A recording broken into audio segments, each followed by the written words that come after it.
Hello users.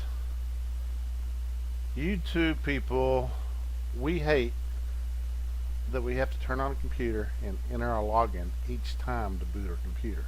So this video is about teaching how to disable the manual login on Windows 10, and instead just to be able to turn on your computer, go get your cup of coffee, come back, and it'll be completely booted for you. So the first thing you do is there's a little Windows symbol on your keyboard. It's usually on the bottom on the left hand side. You hold it down and you click R at the same time. That brings up this window. Okay, and what we're going to do is we're going to do a run command, and the run command is NETPLWIZ, and you hit OK or hit enter, and it pulls up this screen. Now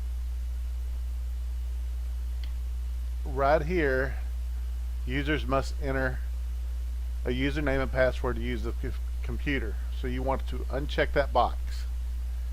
Then you want to hit apply, and now it's going to ask you for the username, and you're going to put the password in there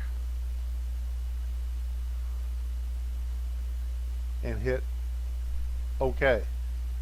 And the next time you boot your computer, you'll automatically be logged in instead of having to enter the details each time. I hope this helps somebody, and thank you for watching. Don't forget to subscribe and like the video if it did help you.